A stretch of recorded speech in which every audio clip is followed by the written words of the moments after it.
Welcome to Lesson 4, where we'll explore advanced techniques. Starting with technique number 7, which is the braid. In this technique, we'll be holding our piping bag at a 45-degree angle with our bag positioned at 5 o'clock and 7 o'clock, depending on what side we start with. I squeeze lightly, touching the surface, relax pressure, and bring it down. And then I transition to the 7 o'clock position and pipe slightly over the bottom half of the previous shape, and then alternating in a line down toward myself, I repeat the steps. And here's what it looks like from the opposite angle.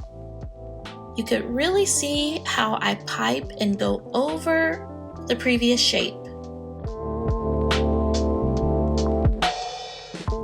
5 o'clock over, 7 o'clock over, 5 o'clock over.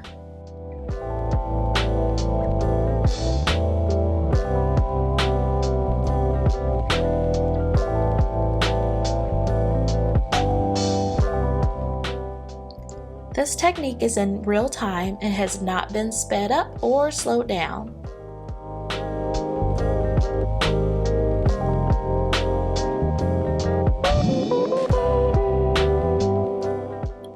Now let's pipe the braid on top of our cupcake. I'm going to start here in the center, pipe, and then pipe over.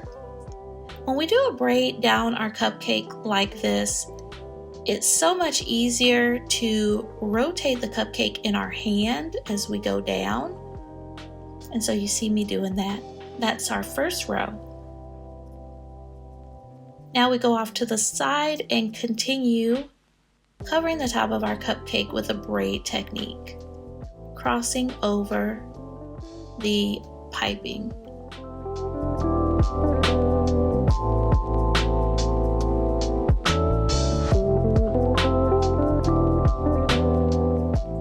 And then I finish with piping the final row of braid technique onto the opposite side of the cupcake. And here is our completed cupcake.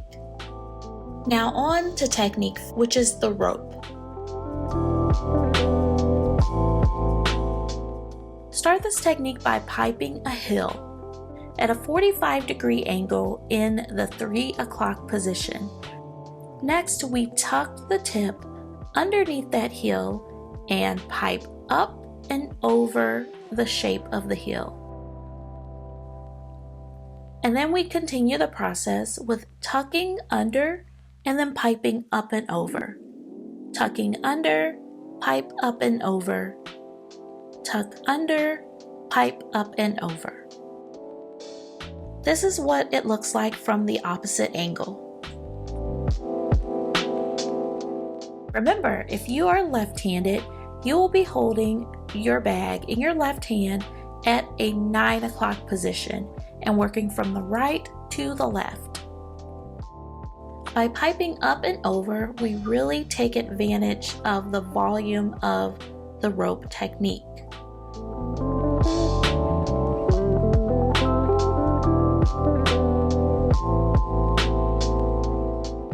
Let's see that again. Here's our hill shape. Tuck under, go up and over. Connect underneath, up and over, tuck to connect, up and over. To finish the rope, what you'll want to do is stop completely and then lift off. And now we're going to pipe ropes onto our cupcake.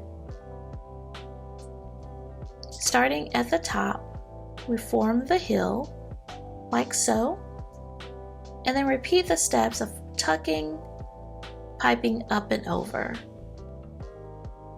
Tuck, pipe up and over, tuck, pipe up and over, and repeat those steps.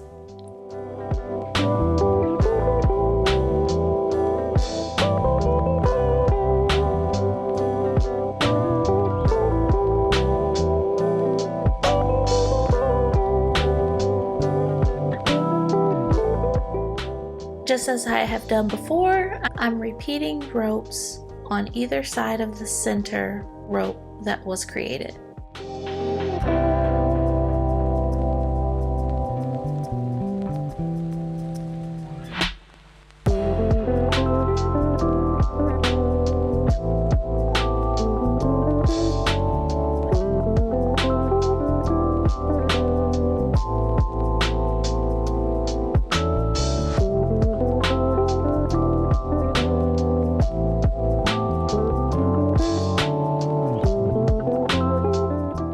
And here is our completed cupcake with the rope technique. And our final technique is the basket weave. Don't worry, this one looks way more complicated than it actually is. Start with holding our bag at a 6 o'clock position, 45-degree angle toward ourselves, and we pipe a single vertical line. Next, we pipe horizontal lines, and skipping a space which is wide enough to accommodate a piped line in between the lines that we are piping.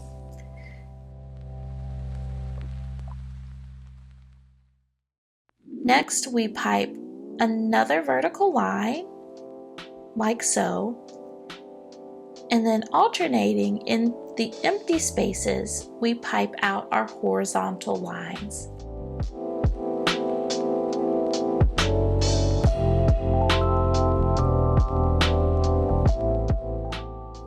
When we pipe the horizontals, we hold our bag at a 45-degree angle, 3 o'clock position.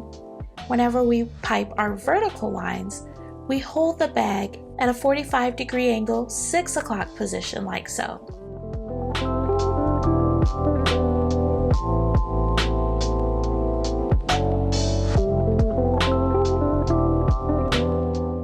And then the basket weave technique is a matter of just repeating the steps of alternating between vertical lines and horizontal lines.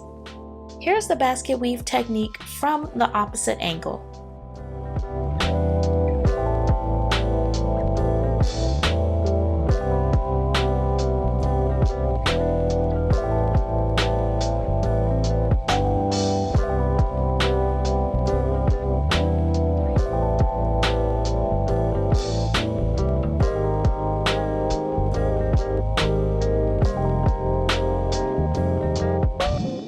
And when piping our vertical line, we need to be mindful that we leave enough space between the verticals as we have done for the horizontal lines.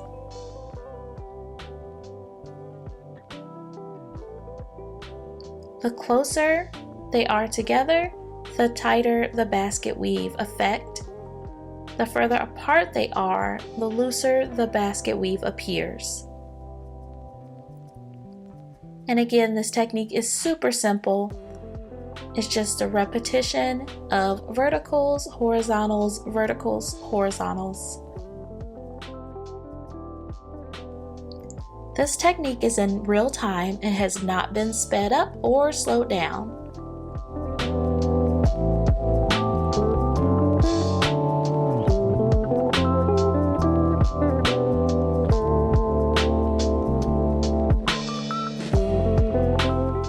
Now let's pipe the basket weave technique onto our cupcake.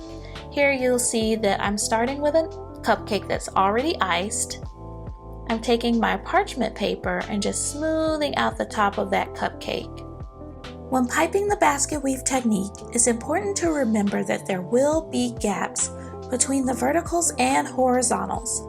I recommend starting with a cupcake that's iced in your buttercream color before starting the basket weave technique to lessen the appearance of gaps. Let's start the basket weave technique near the edge with a vertical line,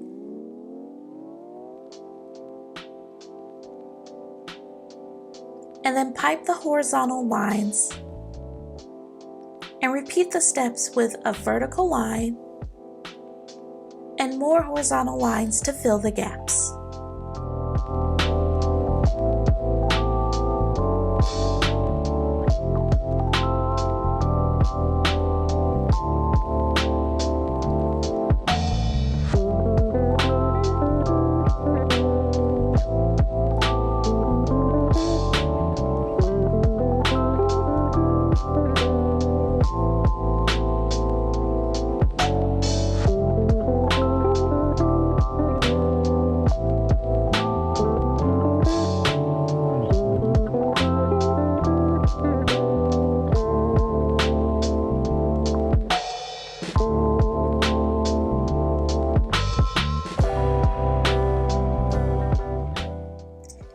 here is our completed cupcake. Now on to lesson 5.